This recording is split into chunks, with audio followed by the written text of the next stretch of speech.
हाथी और बंदर की कहानी। एक घने जंगल में एक बंदर और एक हाथी रहते थे।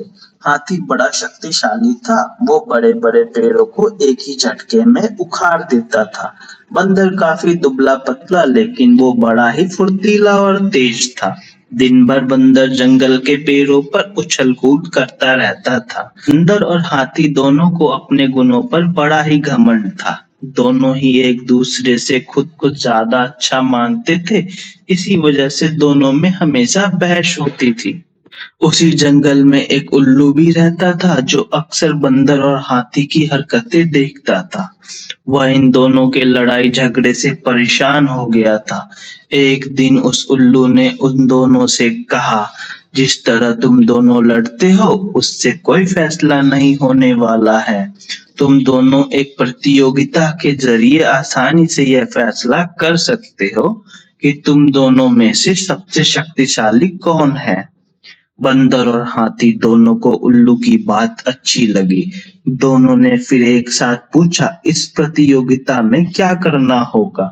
उल्लू ने कहा, इस जंगल को पार करने पर एक दूसरा जंगल आता है, जहां पर एक काफी पुराना पेड़ है, जिस पर एक सोने का फल लगा हुआ है।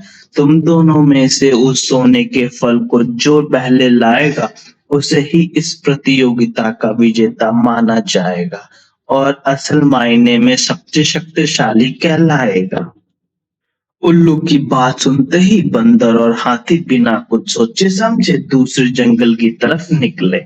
बंदर ने अपनी फुर्ती दिखानी शुरू की। वह एक ही छलांग में एक पेड़ से दूसरे पेड़ तक पहुंच जाता। वहीं हाथी तेजी से दौड़ने लगा और रास्ते में आने वाली हर चीज को अपनी मजबूत सूंड से उखाड़ फेंकता। थोड़ी ही देर में हाथी और बंदर उस जंगल से बाहर निकल गए। इस जंगल से दूसरे जंगल के बीच के रास्ते में एक नदी बहती थी। उसे पार करने के बाद ही दूसरे जंगल में पहुंचा जा सकता था। बंदर ने फिर से अपनी फुर्ती दिखाई और झट से वह नदी में कूद गया, लेकिन पानी की लहर काफी तेज थी, तो बंदर नदी में बहने लगा। बंदर को नदी में बहते हुए देखकर हाथी ने तुरंत अपनी सूंड से उसे पकड़कर पानी से बाहर निकाल दिया। हाथी के इस व्यवहार को देखकर बंदर काफी हैरान हुआ। उसने विनम्र होकर हाथी को अपनी जान बचाने के लिए धन्यवाद कहा और अपनी हार मानते हुए हाथी को ही आगे का सफर तय करने के लिए कहा। बंदर की इस बात को सुनकर हाथी ने कहा, मैं नदी पार कर सकता हूँ। तुम भी मेरे पीठ पर बैठकर इसे पार कर लो।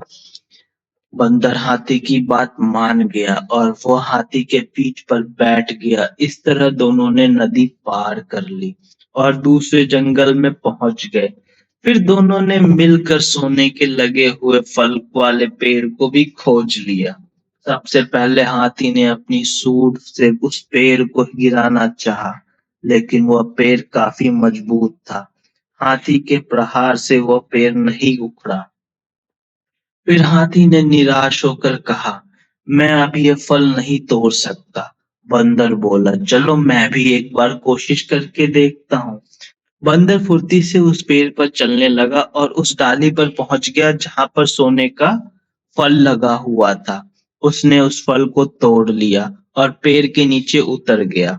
इसके बाद दोनों वापस नदी पार करके अपने जंगल लौट आए और उल्लू को वह सोने का फल दे दिया।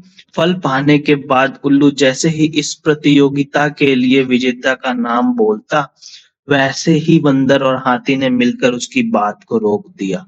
दोनों ने एक साथ कहा, उल्लू दादा, हम विजेता का नाम नहीं जानना चाहते। इस प्रतियोगिता को हम दोनों ने मिलकर पूरा किया है। हमें यह समझ आ गया है कि हर किसी का गुण अपने आप में अलग और खास होता है। हमने यह भी फैसला किया है कि आगे से हम कभी भी इस बात पर बहस नहीं करेंगे और मित्र की तरह इस जंगल में रहेंगे।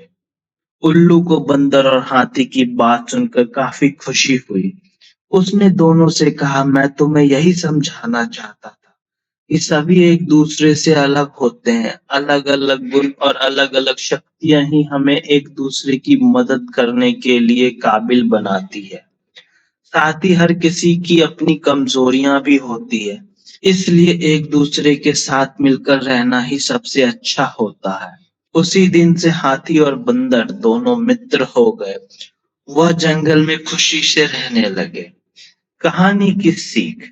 हमें एक दूसरे के गुणों और शक्तियों का सम्मान करना और आपस में मिलजुल कर रहना चाहिए।